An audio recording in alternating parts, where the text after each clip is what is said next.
વહાલા મિત્રો, મુશ્કેલીના સમયે ફક્ત ફરિયાદ કરવાને બદલે સાચા હૃદયથી ઈશ્વર તરફ ફરો. ઈશ્વરની હાજરી અને માર્ગદર્શન શોધો. તમારા દુઃખના સમયનો ઉપયોગ ઈશ્વરની નજીક જવા માટે, તેમની ઈચ્છાને સમજવા માટે અને વિશ્વાસમાં વૃદ્ધિ પામવા માટે કરો.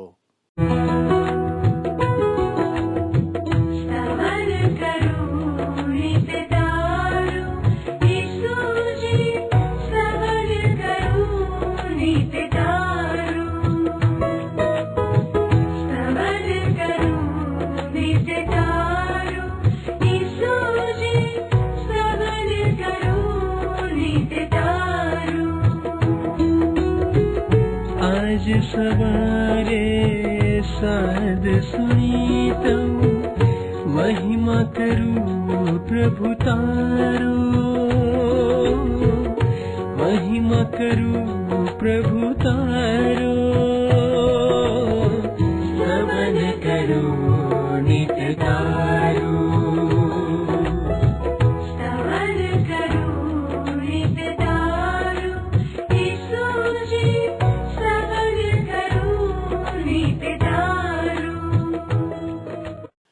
કેમ છો વાલા મિત્રો?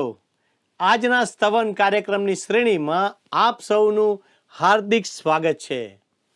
આપણા અભ્યાસમાં આપણને જીવનને લગતું સત્યનું એક વિધાન મળ્યું, જે અય્યુબ 14:1 લખેલું છે. સ્ત્રીજન્ય મનુષ્ય અલ્પાયુ અને સંકટથી ભરપૂર છે. આ વિધાન સૂચવે છે કે આપણી પાસે જીવનમાં ખૂબ જ ઓછો સમય છે, જેમાં આપણે જીવન માટે જરૂરી કાર્યો કરવા પડે છે. પરંતુ જો આપણે તે કરવામાં ભૂલો કરીએ તો આપણો સમય બગડે છે અને આપણે જે કરવાનું છે તે પૂર્ણ કરી શકતા નથી. આ જીવન ઈશ્વર દ્વારા આપવામાં આવ્યું છે. જો આપણે ઈશ્વરને આપણા જીવનોમાં તેમનું માર્ગદર્શન આપવા દઈશું તો તેઓ આપણને નિરાશ નહીં કરે. આજે આપણે અય્યુબનું પુસ્તક તેનો 35મો, 36મો અને 37મો એમ 3 અધ્યાયોનો અભ્યાસ કરીશું. 35મો અધ્યાય બતાવે છે કે ઈશ્વરના માર્ગો અને ન્યાય માનવ સમજની બહાર છે. 36મો અધ્યાય શીખવે છે કે ઈશ્વરના માર્ગો ઘણીવાર રહસ્યમય અને અગમ્ય લાગે, પણ તે શાણપણ અને ન્યાયથી ભરેલા છે. 37મો અધ્યાય એ ઈશ્વરનું સર્વશક્તિમાનપણું, મહિમા અને અગમ્યતાનું મનમોહક પ્રતિબિંબ છે.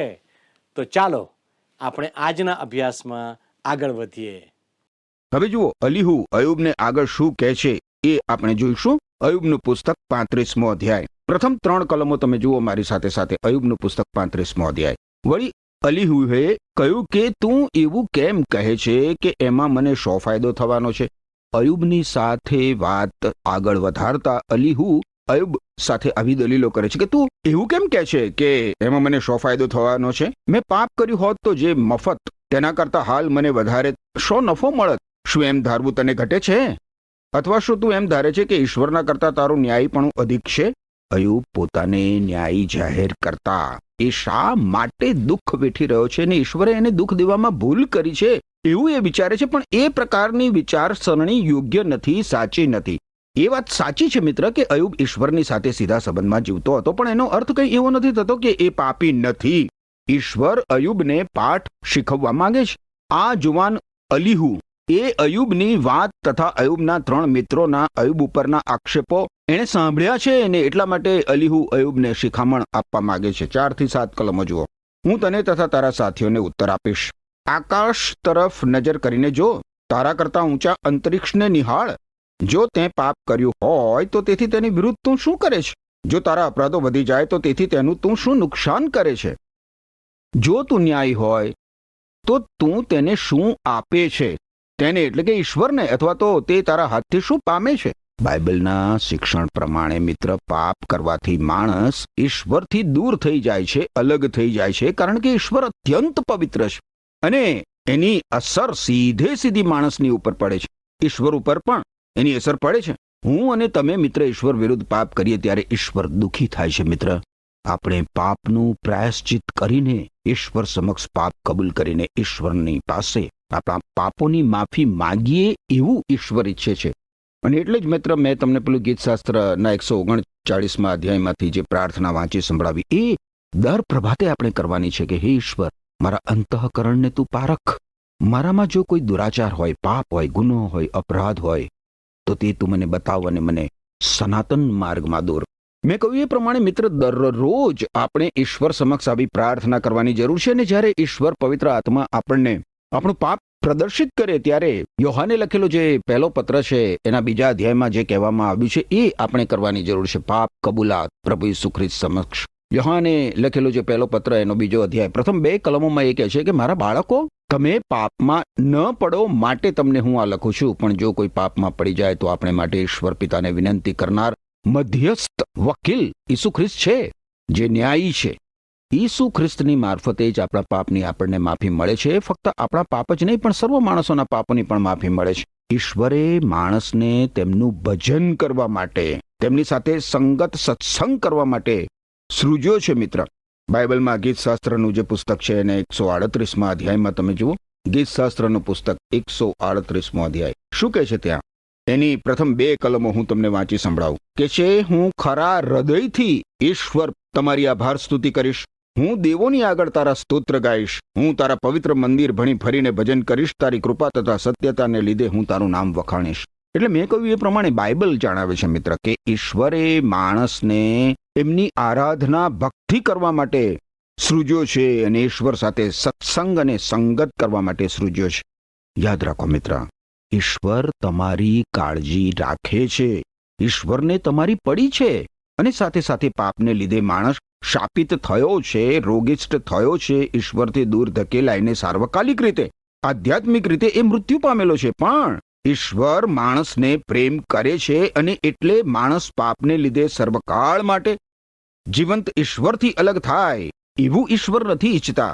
અને એટલે જ મિત્ર ઈશ્વરે પોતાના પુત્ર પ્રભુ ઈસુ ખ્રિસ્તને આ પૃથ્વી ઉપર માનવીના પાપોની ક્ષમા માટે માણસ પુનઃ ઈશ્વર સાથે સીધા સંબંધમાં આવે અને ઈશ્વર સાથેની તૂટેલી એ સંગત ફરીથી જોડાય એટલા માટે આ પૃથ્વી ઉપર મોકલી આપ્યા છે પોતાના પુત્ર પ્રભુ ઈસુ ખ્રિસ્તને. નવા કરારના વિભાગમાં તમે જુઓ મિત્ર તો રોમન લોકોને લખેલા પત્રના 3 અધ્યાયની 25મી કલમ કહે છે કે ઈશ્વરે ઈસુ ખ્રિસ્તને બલિદાન થવા અર્પ્યા.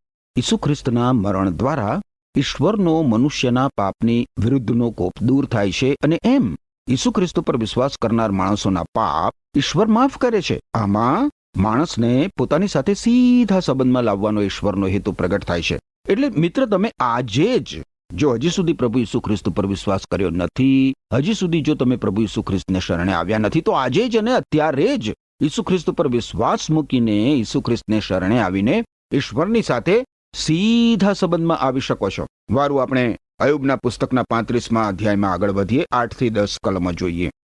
અલીહુ અયુબને કહે છે 8 થી 10 કલમોમાં, તારી દુષ્ટતાથી તારા જેવા માણસને તો ઈજા થાય અને તારી નેકીથી તો મનુષ્યને નફો થાય. જુલમની વૃદ્ધિના કારણથી તેઓ કકડી ઉઠે છે. બળવાનના જુલમથી તેઓ મદદને સારું બૂમ પાડે છે. પણ કોઈ એમ નથી કહેતું કે જે મને રાત્રે ગાયન કરાવે છે. આ 8મી કલમ પ્રમાણે જો અયુબ ઈશ્વરને સમજવામાં ભૂલ કરે અને કોઈ પાપ કરે તો તેથી બીજી વ્યક્તિને પણ આત્મિક નુકસાન થાય છે. અને એ જ રીતે મિત્ર, ઈશ્વર ઉપર વિશ્વાસ નાખનાર માણસ એના બોલવામાં કે એના કૃત્યોમાં કોઈ પાપ કરી બેસે તો અન્ય માણસોને માટે એ ઠોકર રૂપ બની બેસે છે. ગીતશાસ્ત્રના પુસ્તકના 119મા અધ્યાયની મિત્ર તમે 165 નંબરની કલમ જુઓ તો ત્યાં આ ઈશ્વર ભક્ત કહે છે કે તારા નિયમ પર પ્રેમ રાખનારને બહુ જ શાંતિ મળે છે. ઈશ્વરના નિયમ ઉપર પ્રેમ રાખનારને બહુ શાંતિ મળે છે. તેઓને ઠોકર ખાવાનું કંઈ કારણ નથી. અને એટલે જ મિત્ર, બાઇબલમાંના ઈશ્વરના પવિત્ર વચનોના પ્રકાશમાં આપણે આપણું જીવન ઈશ્વરને આધીન સતત કરતા રહેવાની જરૂર છે. અને ત્યારે આપણે કોઈને ઠોકરરૂપ બનીએ નહીં. અયુબ આવું ના કરે. કેવું? ઠોકરરૂપ ના બને. એટલા માટે અલીહુ એને શું કહે છે? જુઓ 11 થી 16 કલમો. જે આપણને પૃથ્વીના પશુઓના કરતાં વધારે શીખવે છે અને જે આપણને ખેચર પક્ષીઓના કરતાં વિશેષ જ્ઞાની કરે છે, તે મારો સર્જનહાર ઈશ્વર ક્યાં છે? ત્યાં તેઓ બૂમ પાડે છે, પણ દુષ્ટ માણસના અહંકારને લીધે કોઈ તેમને ઉત્તર આપતો નથી. નિશ્ચય ઈશ્વર દંભીઓનું સાંભળશે નહીં અને સર્વશક્તિમાન તેઓને લેખવશે નહીં. જ્યારે તું કહેશે કે હું તેને દેખતો નથી, ત્યારે તે નહીં સાંભળે એ કેટલું વિશેષ સંભવિત છે. પણ તારો દાવો તો તેની આગળ છે, માટે તું તેની વાટ જો. પણ હવે તેણે કોપાયમાન થઈને શિક્ષા કરી નથી અને ઉદ્ધતાઈને તે જાજી લેખવતો નથી. માટે અયુબ પોતાને મોઢે વ્યર્થ વાતો કરે છે અને જ્ઞાન વિના બકવાદ કરે છે. આ વચનો પ્રમાણે માણસે ઈશ્વરને આધીન રહેવાની અને ઢોંગ વગર ઈશ્વરની સમક્ષ આધીન રહેવાની જરૂર છે. ઈશ્વરને સંપૂર્ણપણે સ્વાર્પણ કરવાની અને ઢોંગ વગર, પાખંડ વગર ઈશ્વરને આધીન રહેવાની જરૂર છે. અલીહુ અયુબને કહે છે કે ઈશ્વરે તને શિક્ષા કરી નથી, એટલા માટે તું એવું ના કહીશ કે ઈશ્વરે મને શિક્ષા કરી છે. અયુબ આગળ શું કહે છે એ સાંભળવા માટે હવે આપણે 36મા અધ્યાયનો પ્રારંભ કરીએ. 36મા અધ્યાયમાં અલીહુ અયુબને કહે છે કે ઈશ્વર મહાન શિક્ષક છે. શું કહે છે અલીહુ આગળ અયુબને? જુઓ તમે 36મો અધ્યાય પ્રથમ 2 કલમો. વળી અલીહુએ આગળ વધીને કહ્યું કે થોડી ધીરજ રાખ, હું તને બતાવીશ. હજી ઈશ્વરના પક્ષમાં હું કેટલુંક બોલવાનો છું. અલીહુ ઈશ્વરના પક્ષમાં બોલતા જાણે અયુબના બધા જ પ્રશ્નોના જવાબો આપી દેશે એવું એ કહે છે. માણસ પાસે ઈશ્વરનું જ્ઞાન સીમિત છે મિત્ર. ઈશ્વરને વ્યક્તિગત રીતે ઓળખવા માટે તો આપણે પ્રભુ ઈસુ ખ્રિસ્ત પર વિશ્વાસ કરવો આવશ્યક છે. અને બાઇબલમાં ઈશ્વર કોણ છે, ઈશ્વર કેવા છે, એ બધું જ જણાવવામાં આવ્યું છે. ને એમ છતાં આપણે ઈશ્વરને સંપૂર્ણ રીતે નથી જાણી શકતા મિત્ર, કે માણસને એના બધા જ પ્રશ્નોના જવાબો આપી શકતા નથી. ઈશ્વર સર્વશક્તિમાન છે, ઈશ્વર અસીમિત છે, અને એટલે માનવીનું સીમિત મગજ ઈશ્વરને કેવી રીતે પોતાના મગજમાં સમાવી શકે?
થી 7 કલમો જુઓ.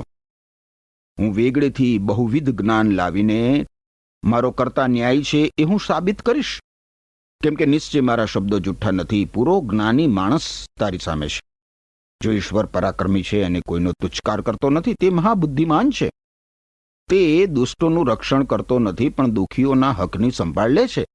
નેક માણસો ઉપરથી તે પોતાની દ્રષ્ટિ પાછી ખેંચી લેતો નથી, પણ તે તેઓને રાજાઓની સાથે ઊંચા આસન પર સદા બેસાડે છે અને તેઓને ઉચ્ચ પદીએ ચડાવે છે. તમે જુઓ મિત્ર, અલીહુ ઈશ્વરને ન્યાયી ઈશ્વર તરીકે ઘોષિત કરે છે. ઈશ્વર કદી જ કોઈને અન્યાય કરતા નથી. અને એ પછી તમે જુઓ તો અલીહુ ઈશ્વર વિશે વધારે આગળ કહે છે કે ઈશ્વર પરાક્રમી છે, ઈશ્વર મહાજ્ઞાની છે અને ઈશ્વર સંભાળ રાખનાર છે, કાળજી લેનાર છે પોતાના ભક્તોની. યાદ રાખો મિત્ર, ઈશ્વર આપણાથી કંઈ દૂર રહેવા માંગતા નથી કે આપણને પણ એનાથી દૂર રાખવા માંગતા નથી ને એટલા માટે જ ઈશ્વરે એમના પુત્ર પ્રભુ ઈસુ ખ્રિસ્તમાં માણસ ઈશ્વરની સાથે સમાધાન પામીને અતૂટ સંગતમાં રહે એવી ભવ્ય અને અદ્ભુત યોજના કરી છે. આગળ આપણે જોઈએ તો 8 થી 21 કલમોમાં અલીહુ કહે છે કે જો તેઓની બેડીઓ પહેરવામાં આવે અને જો તેઓ વિપત્તિમાં સપડાય તો તે તેઓને તેઓના અહંકારથી કરેલા કૃત્યો તથા તેઓના અપરાધો બતાવે છે. વળી શિક્ષણ તરફ તે તેઓના કાન ઉગાડે છે અને અન્યાયથી પાછા ફરવાની તેઓને આજ્ઞા કરે છે. જો તેઓ સાંભળીને તેને શરણે જાય તો તેઓ પોતાના દિવસો આબાદીના અને પોતાના વર્ષો સુખચેનમાં ગુજારશે, પણ જો તેઓ નહીં સાંભળે તો તેઓ તરવારથી નાશ પામશે અને તેઓ જ્ઞાન પામ્યા વિના મરણ પામશે. પણ જેઓના હૃદય અધર્મી છે તેઓ તેના કોપનો સંગ્રહ કરે છે ને તેઓને બંધનમાં રાખે છે, ત્યારે તેઓ મદદને માટે બૂમ પાડતા નથી. તેઓ જુવાનીમાં મરણ પામે છે અને તેઓનો જીવ દુષ્ટોની સાથે નાશ પામે છે. તે વિપત્તિવાનને વિપત્તિમાંથી છોડાવે છે અને જુલમ વડે તેઓને સાંભળતા કરે છે. તે તને સંકટમાંથી કાઢીને સંકડાશ વગરની બોળી જગ્યામાં દોરી જાત અને તારી મેજ પર પીરસેલું મિષ્ટાન પુષ્કળ હોત. પણ દુષ્ટોને ન્યાયીથી જે સજા થાય તેથી તું ભરપૂર છે. ન્યાય શાસન તથા ન્યાય તારું ગ્રહણ કરે છે. સાવધ રહે. રખીને ક્રોધ તને આડે માર્ગે દોરીને તને મજાક કરવાને લલચાવે અને તારા દુઃખો ભારે હોવાથી તું આડે માર્ગે વળી જાય. શું તારું દ્રવ્ય અથવા તારી બધી શક્તિઓ તને સંકટમાંથી ઉગારી શકે? જે રાત્રે પ્રજાઓ પોતપોતાની જગ્યાએથી નાશ પામે છે તેવી રાતની ઈચ્છા ના રાખ. સાવધ થા. અન્યાયનો વિચાર દૂર કર, કેમ કે સંકટ સહન કરવા કરતા તે એને વધારે પસંદ કર્યો છે. આ કલમોમાં અલીહુ પોતાના ઈશ્વર વિશેના સીમિત જ્ઞાનમાં અયુબને ઘણી બધી બાબતો જણાવે છે. અયુબ ઈશ્વરથી દૂર ન થઈ જાય એટલા માટે અલીહુ તેને શિખામણ આપે છે. 22 અને 23 કલમમાં એ કહે છે કે જો દેવ પોતાના સામર્થ્ય વડે મહિમાવાન ઠર્યો હોય અને એવા કાર્યો એ કરે છે, એના જેવો શિક્ષક કોણ છે? તે જે કાર્યો કરે છે તે કોઈના ફરમાવ્યાથી કરે છે અથવા તે અનીતિ કરી છે એમ કોઈને તેને કહી શકે ખરું? આ અલીહુ અયુબને એક જણાવે છે કે ઈશ્વર એક મહાન શિક્ષક છે અને મહાન શિક્ષક ઈશ્વર મનુષ્ય જે તેનો વિદ્યાર્થી છે તેને તેના જીવન ક્ષેત્રે અનેક રીતે અને અનેક પદ્ધતિઓ વડે શિક્ષણ આપવા માંગે છે. મનુષ્ય ઈશ્વરને ઓળખે અને પોતાના જીવનમાં સાચા અર્થમાં એ ઘડાય એવી ઈશ્વરની ઈચ્છા છે ને એટલા માટે જ જ્યારે ખુદ ઈશ્વર મુક્તિદાતા પ્રભુ ઈસુ ખ્રિસ્તમાં આ જગત ઉપર પ્રગટ થયા ત્યારે તેઓ એક મહાન શિક્ષક તરીકે પણ જાહેર થયા. તમે જુઓ મિત્ર તો બાઇબલમાં નવા કરારના વિભાગમાં યોહાન અનુસાર શુભ સંદેશના 3 અધ્યાયની 2 કલમમાં નિકોદેમસ નામનો એક યહૂદી અધિકારી પ્રભુ ઈસુ ખ્રિસ્તને ઈશ્વર તરફથી મોકલેલા શિક્ષક તરીકે સંબોધન કરે છે. તમે જુઓ યોહાન અનુસાર શુભ સંદેશ 3 અધ્યાય 2 કલમ. એ કહે છે કે ગુરુજી અમે જાણીએ છીએ કે તમે તો ઈશ્વરે મોકલેલા શિક્ષક છો. એ પછી તમે જુઓ તો લૂક અનુસાર શુભ સંદેશના 18મા અધ્યાયની 18મી કલમમાં પણ એક શ્રીમંત યુવાન પ્રભુ ઈસુ ખ્રિસ્તને ઉત્તમ ઉપદેશક તરીકે સંબોધન કરે છે. 18મો અધ્યાય 18મી કલમ લૂક અનુસાર શુભ સંદેશ. એક યહૂદી આગેવાને ઈસુને પૂછ્યું, ઉત્તમ ઉપદેશક સાર્વકાલિક જીવન પ્રાપ્ત કરવા માટે મારે શું કરવું? અને એટલે મિત્ર આપણે જોઈએ છીએ તો પ્રભુ ઈસુ ખ્રિસ્ત પર દુશ્મનાવટ રાખનાર યહૂદી ધર્મ ધુરંધરો પણ પ્રભુ ઈસુ ખ્રિસ્તના શિક્ષણથી એટલા બધા અચરત થઈ ગયા હતા, બહુ જ આશ્ચર્ય પામ્યા હતા. આજે પણ મિત્ર પ્રભુ ઈસુ ખ્રિસ્તના શબ્દો અને પ્રભુ ઈસુ ખ્રિસ્તના વિચારો એટલા જ ઉપયોગી છે, એટલા જ વાસ્તવિક છે આપણને. બાઇબલમાં નવા કરારમાં સંત માથી અનુસાર જે શુભ સંદેશ છે એમાં પ્રભુ ઈસુ ખ્રિસ્તનું ગિરી પ્રવચન આપવામાં આવ્યું છે. એ વાંચીને આપણા રાષ્ટ્રપિતા મહાત્મા ગાંધી પણ બહુ પ્રભાવિત થયા હતા અને એમણે એમના આચરણમાં પ્રભુ ઈસુ ખ્રિસ્તના ગિરી પ્રવચનને ઉતારવાના પ્રયત્નો કર્યા છે. પ્રભુ ઈસુ ખ્રિસ્ત ગુરુ છે, શિક્ષક છે, મહાન ઉપદેશક છે. અને ગુજરાતના જ એક કવિએ પ્રભુ ઈસુ ખ્રિસ્તને ગુરુ તરીકે જણાવતા કાવ્યમાં લખ્યું છે કે ગુરુ તો પ્રભુ તમને એક જ જોયા, એવા કે ગુરુ થઈને જેણે શિષ્યોના પગ ધોયા. તમારે જોવું હોય તો યોહાન અનુસાર શુભ સંદેશના 13મા અધ્યાયની 2 થી 4 કલમોમાં આ બાબતો જોઈ શકો છો. ઈશ્વર આપણા ઉત્તમ અને મહાન શિક્ષક છે મિત્ર, અને ઈશ્વર આપણને બહુ જ મહત્વનું શિક્ષણ આપવા માંગે છે. આગળ આપણે 36મા અધ્યાયની 24 થી 33 કલમો જોઈએ તો એમાં અલીહુ અયુબને કહે છે કે તેના જે કામના સ્ત્રોત્રો લોકો ગાતા આવ્યા છે તેને લીધે તેની સ્તુતિ કરવાનું યાદ રાખ. સઘળા લોકોએ તે પર નજર રાખી છે, માણસો ઘણી દૂરથી તે નિહાળે છે. જો ઈશ્વર મહાન છે તેને આપણે પૂરેપૂરું ઓળખી શકતા નથી. તેના વર્ષોની સંખ્યા અગમ્ય છે, કેમ કે તે પાણીના ટીપા ઉપર ખેંચી લે છે, તેની વરાળ થઈને તે વરસાદ રૂપે વરસે છે. તેને તે વાદળમાંથી નીચે મોકલે છે અને મનુષ્ય પર પુષ્કળ વરસાવે છે. અરે વાદળોનો વિસ્તાર કેટલો છે તથા તેના ગગન મંડપમાં ગર્જનાઓ કેવી રીતે થાય છે એ કોણ સમજી શકે?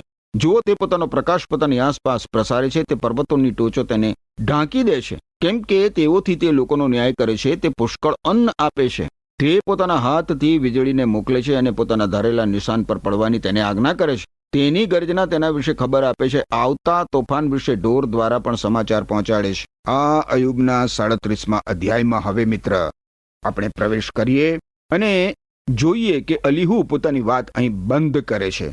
37મા અધ્યાયની પ્રથમ 14 કલમો જુઓ.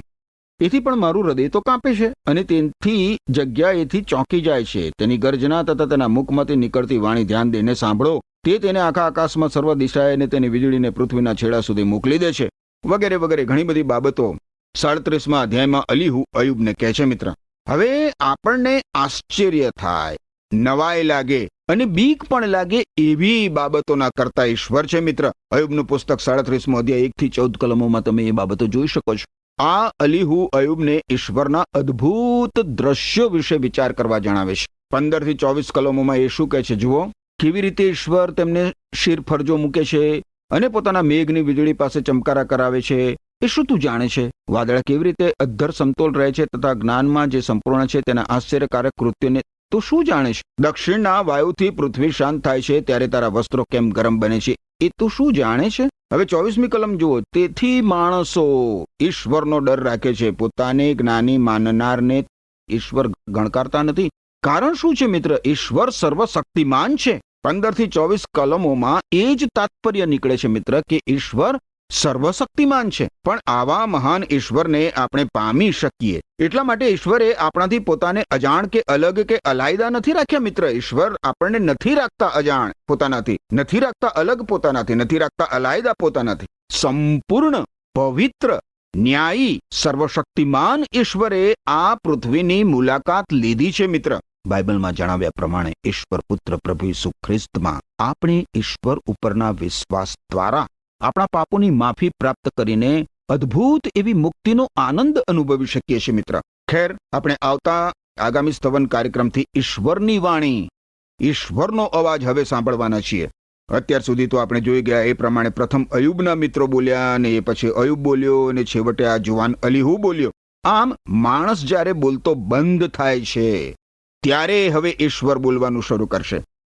યાદ રાખો મિત્ર, ઈશ્વર તમારી સાથે વાત કરવા માંગે છે, ઈશ્વર તમારી સાથે બોલવા માંગે છે, પણ તે માટે તમારે ઈશ્વર સમક્ષ શાંત થવાની જરૂર હોય છે.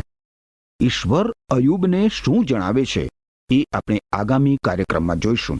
જો તમારી પાસે બાઇબલ હોય તો કૃપા કરીને બાઇબલમાં અયુબનું પુસ્તક 38 અને 39 એ 2 અધ્યાયો તમે વાંચી રાખજો. ફરી મળીએ ત્યાં સુધી ઈશ્વર તમને પોતાની પવિત્ર પાંખોની છાયા તળે, પોતાની આંખોની કીકીની પેઠે સંભાળી બચાવી રાખો. ઈશ્વર તમને આશીષ આપો. આમેન. પ્રિય મિત્રો, આજનો પાઠ આપણને સમજાવે છે કે માનવીય કાર્યો ઈશ્વરને સીધા અસર કરતા નથી. ઈશ્વર નિષ્પક્ષ છે અને માનવ ક્રિયાઓથી પ્રભાવિત નથી. ઈશ્વર કોઈને ધિક્કારતા નથી અને તેઓ પરાક્રમ અને સમજણમાં બહુ બુદ્ધિમાન છે. ઈશ્વરના કાર્યો હંમેશા ન્યાયી હોય છે, ભલે તે માનવ સમજની બહાર હોય. અલીહુ અભિમાન અને સ્વન્યાયપણા સામે ચેતવણી આપે છે.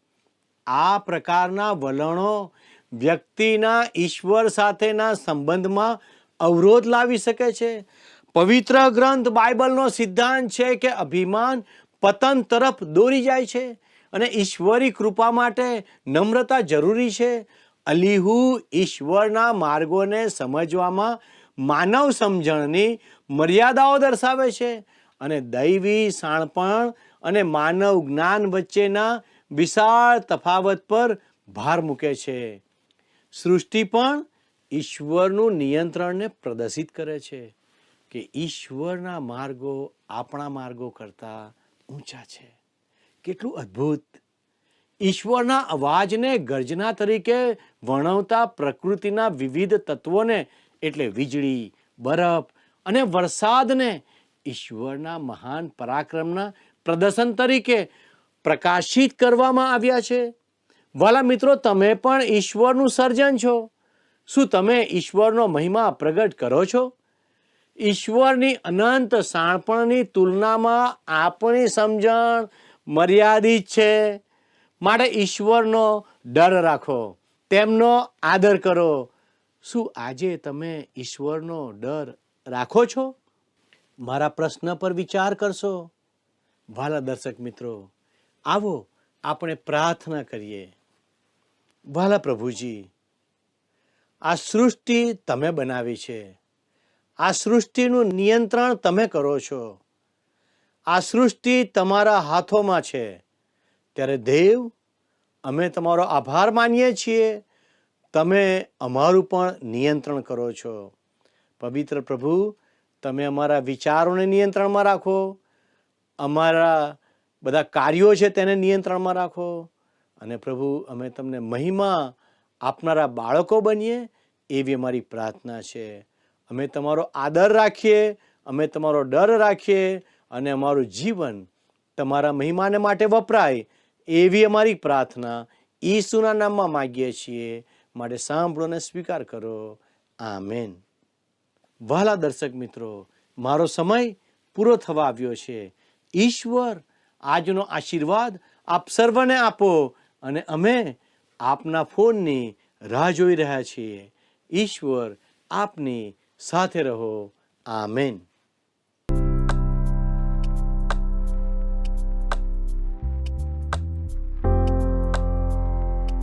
મિત્રો, ગત પ્રશ્નનો જવાબ છે અયુબને.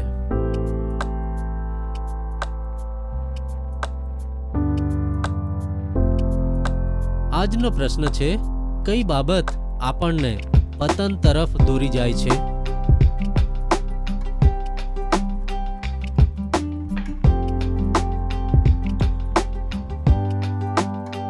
જવાબ આપેલ સ્ક્રીન પર દર્શાવેલ વોટ્સએપ નંબર પર આપવાનો રહેશે. કાર્યક્રમ દરમિયાન પૂછેલા પ્રશ્નોનો સાચો જવાબ આપનાર વિજેતાઓના નામ દર મહિનાના પ્રથમ સોમવારે જાહેર કરવામાં આવશે.